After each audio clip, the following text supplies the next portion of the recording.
These are my next slide.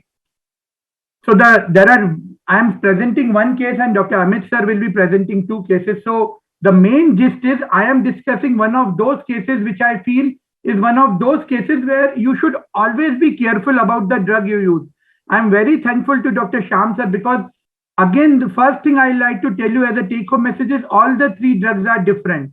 So the answer that I can use any of the three probably may not be true, and more so for the case that I am presenting, and I'm reiterating again that these are some aggressive diseases, and in those who are more aggressive, it is always good to give your most potent drug, although that we know in preclinical is what. So let me start with my case. This is a 50-year-old female was diagnosed with carcinoma breast right in June 2019. I will like you to just concentrate on the time point because that is where the main crux of my presentation is. A locally advanced carcinoma breast with multiple right axillary lymphadenopathy. As per as this, since it was locally advanced, given neoadjuvant, dose done 4AC followed by 4-DOSI, followed by right modified radical mastectomy, post-operatively strong ER/PR positive, all-red score 8 by 8, HER2/neu negative.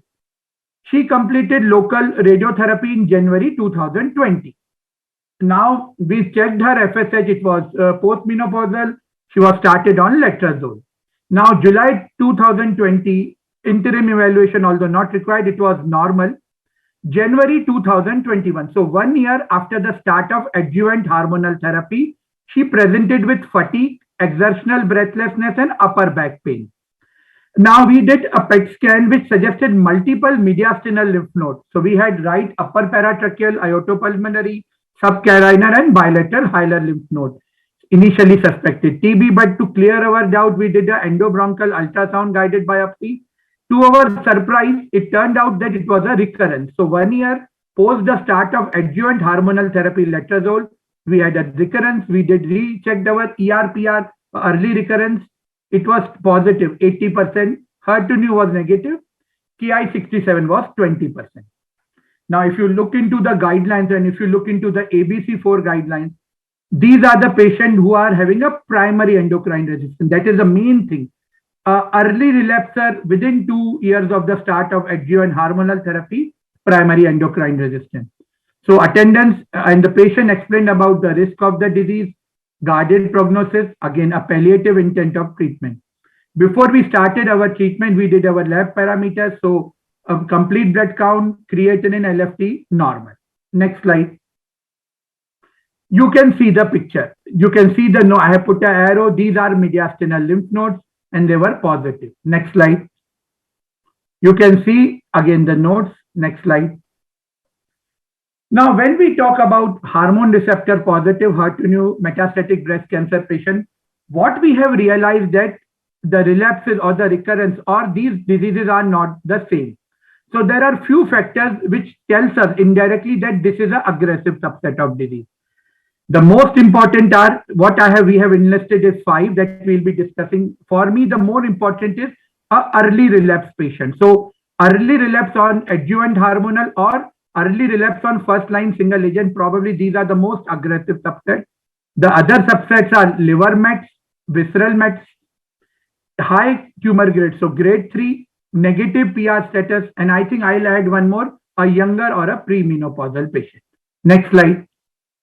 So here comes my question. I'll just summarize postmenopausal early hormonal relapse on adjuvant within 1 year. What is the best line of treatment? So we have 4 options. Either a combination of aromatase inhibitor with a CDK4/6, a fulvestrant with a CDK4/6 inhibitor, a chemotherapy early relapse, or any other. I'll involve all my panelists. I'll start with Dr. Amit sir. Amit sir, the best option among the 4 and why? Thank you, Dr. Bharat. First of all, I wouldn't be very, I would say it's very unfortunate. I don't want to be a primary physician oncologist to this patient. It's so unfortunate to see you give an adjuvant chemo, which is ideal, and you see a recurrence within a year, kind of telling us the biology is really bad.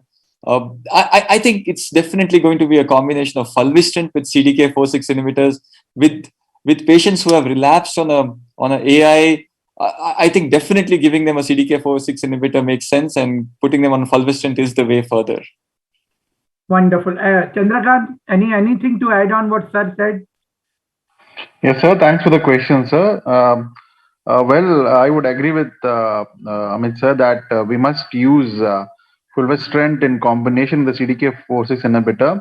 But having said that, if you look into the three CDK4/6 inhibitors for palbociclib in the primary endocrine resistant subgroup, we haven't seen any benefit at all in terms of overall survival. So I would I would try and give fulvestrant with abemaciclib or ribociclib in this instance. Wonderful. Sham sir, anything to add on what other two panelists have spoken about? No, I think Chandrakant sort of nailed it, and because of the overall survival benefit seen with these two agents in combination with fulvestrant. So I think absolutely use either of them. Sir, I have two questions on this.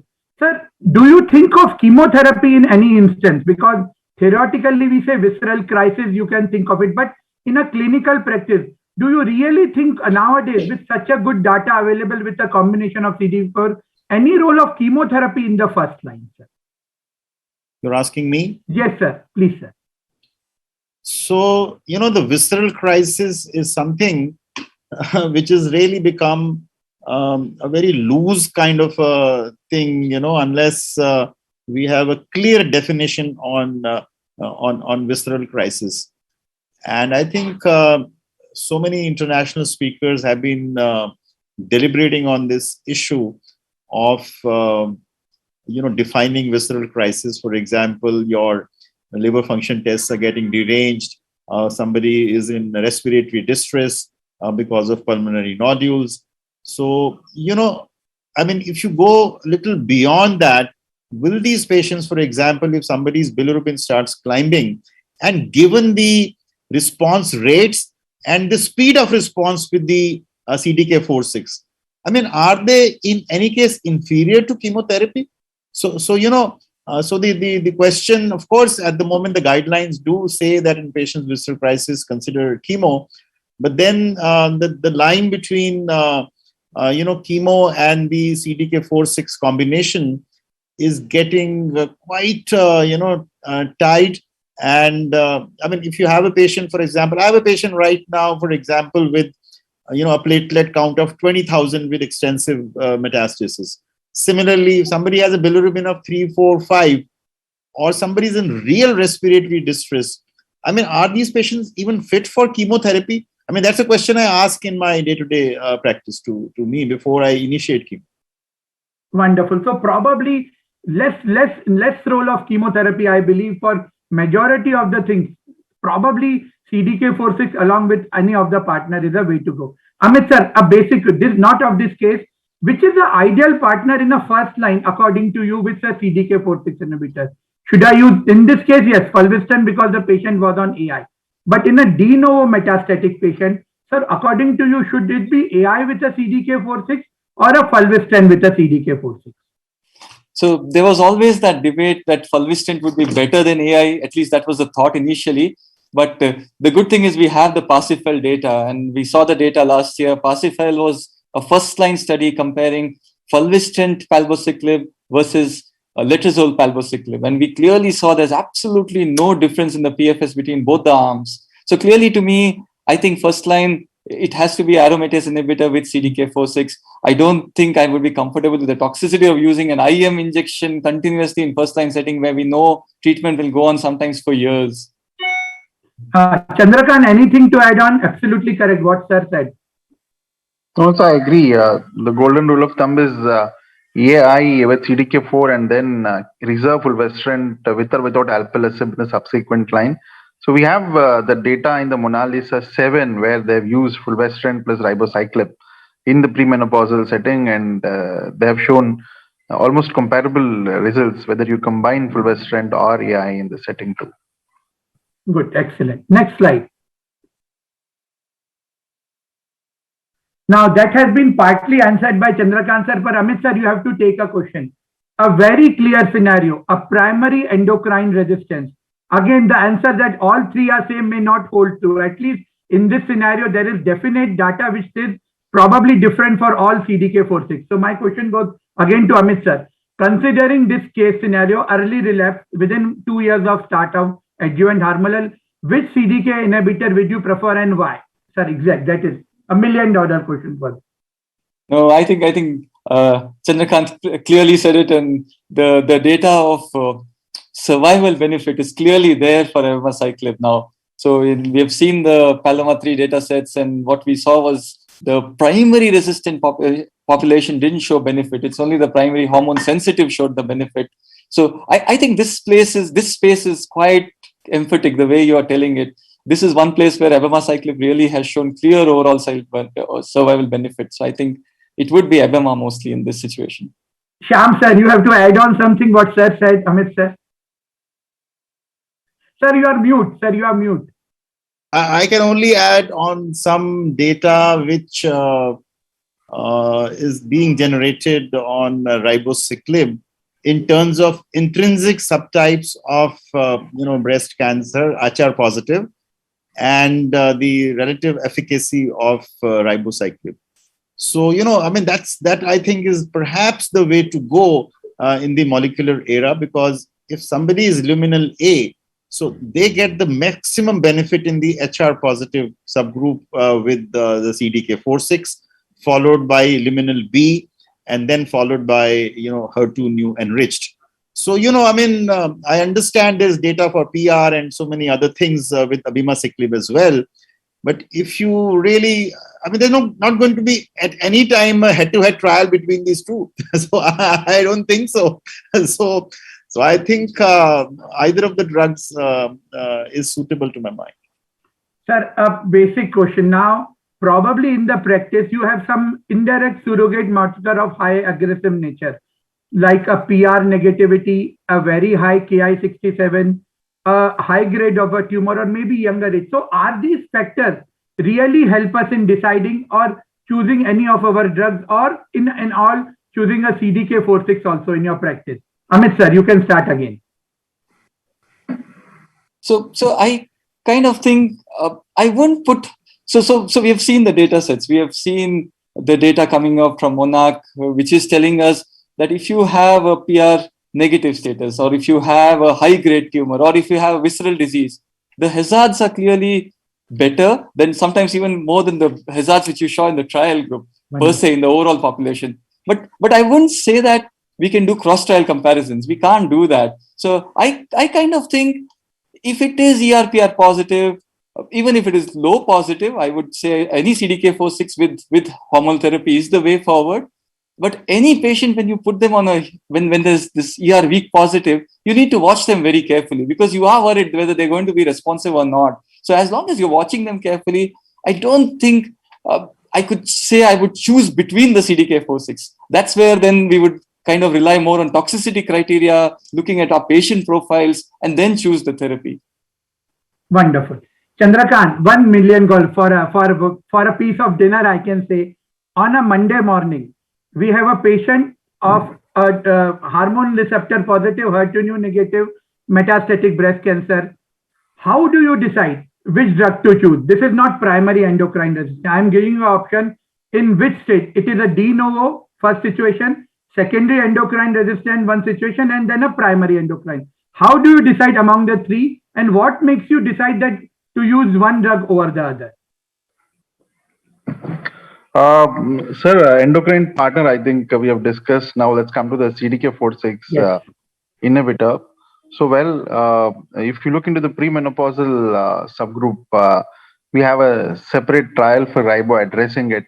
So maybe, and the magnitude of clinical benefit score for ribo is the best for the premenopausal women ribociclib, even though I agree that even abema subgroup in premenopausal also has shown similar benefit. So I would reserve ribo for premenopausal women. And then coming on to the difficult to treat population, the more difficult, as you very specifically addressed, low PR or no PR status, high grade disease, brain metastasis, bone marrow metastasis, where you want to have a bone marrow sparing action. So on all these situations where the treatment is difficult, I would choose abemaciclib over ribociclib and palbociclib. And if you look into primary endocrine resistance, I think Monarch 2 is the only study which is specifically addressed this population having 25% of the patients having primary endocrine resistance, which is specifically addressed, and the hazard ratios are better than the other CDK4/6. So primary endocrine resistance, low PR, high grade disease, brain metastasis is where I would choose. Undoubtedly, I would choose abemaciclib over the other two. Premenopausal sort of ribociclib, and if I want to spare the bone marrow, again I will use abemaciclib. Wonderful. And brain mets, of course, added advantage. Next slide. So, as discussed, probably the best data or the best level 1 evidence with the data in a primary endocrine, there was no confusion at all. We started the patient on abemaciclib 150 mg twice a day with fulvestrant. Next slide. Now, this was something that we had discussed and I'll be discussing, although I will like everyone to be careful about cross-trial comparison, but when you see the quantum of benefit, that is when we compare with the hazard ratio. So if when you look into Monarch 2 hazard ratio, see the primary endocrine resistance. The hazard ratio is 0.68, so a 32% reduction in the risk of death, which is probably better in this subset. Now, next slide. Now look into Paloma 3. Actually, this is, again, we'll be careful, or I'll be careful in comparing, but when you look into Paloma 3 subset, in those subsets where there was no sensitivity to prior endocrine therapy, please remember that was equal or that was like a primary endocrine. And when you go into detail, here the hazard ratio was 1.14. So probably what I will probably not use will be palbociclib, because this subset did not give any benefit with palbociclib, although there was some benefit in secondary endocrine, which was equatable to sensitivity to prior endocrine therapy. Next slide. Now, what about ribociclib? Yes, this was a subset that came post hoc in 2021 ESCO. Please remember, when we discuss about primary endocrine in Monarch 2, this was a pre-specified endpoint. And when we discuss primary endocrine subset in Mona Lisa study, that is 3, it was a it was a post hoc analysis. And when you look into this endocrine resistant subset, the hazard ratio is 0.81. So probably, again, we'll be careful in cross trial, but probably the quantum of benefit is more when we say it is abemaciclib. You had a pre-specified data, and the quantum of benefit is better. That is 32% reduction in the risk of death, as compared when you say it is 19%. So probably when you have to take out something from, or when you look into or in between lines, you can always say that the best data is with abemaciclib in this primary endocrine subset. Next. So, and as January 2021, there was lymph node that I discussed, and July 2021, there was no significant FDG. So when we gave, this is 6 months post thing, everything has disappeared except for a single subcarinal node. So decrease in the size of subcarinal node with resolution of other mediastinal node. Next slide. Now you can see the slide that I have. The next slide, everything has disappeared except for a single subcarinal node which has reduced activity. Next. You can see a single node, but the other nodes have disappeared. Next. So PET scan that we did again revealed that there was no abnormal soft tissue metabolism, low grade activity in subcarinal. Otherwise, there was disappearance of all the other lymph nodes. So the patient became asymptomatic. There was no cough, no breathlessness. More importantly, no side effect, not even grade 1, I can say. The patient has tolerated everything well with disappearance of all lymph nodes. And there was, more importantly, no new lesion. Next slide. The last thing I'll ask before I conclude my presentation regarding the toxicity profile also. So, Shyam sir, does toxicity profile make you something that you should think of choosing a different drug in a different scenario? Yeah, I mean, if you speak specifically of abemaciclib, the scare was on the loose motions or the diarrhea front. But, the more you use the molecule, we haven't really, found that to be a major issue. other than, very elderly people like 80 plus or something. So I think this is something which is good for abemaciclib. And the second is, as Chandrakant was pointing out, in terms of TLC or the effect on the WBCs. So that also is supposedly, less with abema. So, these two factors will sort of, if somebody has, as I was saying, a patient with low platelets or low TLC, I'll go for abemaciclib. The cardiac issues, as we know, are there with ribociclib. But I think abema, initially, a couple of years ago, we were really sort of a little scared on the diarrhea front. But in my practice of whatever we've used, it isn't that huge an issue. So I don't know about Amit or Chandrakant. Excellent, excellent. So anything to add on, Amit sir? What sir? So I fully agree. When accounts is a worry, then abema directly becomes one of the preferred drugs for us. Sir, do you see really GI toxin? My experience has been quite good. Maybe I am lucky, but I have not seen a grade 3 diarrhea till now in the 15-20 patients that I have used. Maybe other people may pitch in, sir. Yeah, you have been lucky. I agree with that. So I used to kind of, in the initial meetings, I used to kind of say maybe the Indian population is different, our experiences are different. But now we have patients where we've had to dose reduce. I had a patient who's had such a tough time that she keeps asking me, shall I stop it? Even at a lower dose, it's going on. I've had few patients where dose reductions have become very important, though we kind of very reluctant to dose reduce because we keep thinking it's not that toxic. But I think in the last year or so, we've had patients where we have reduced the dose due to diarrhea. So I don't say it's not there. It's definitely there, but it's manageable. It's not one of those things that we really worry about. Right. Thanks. I'll conclude my case. Amit sir, the next is yours. Next slide. Right. Yeah. Thank you very much, Bharat. Thank you for that.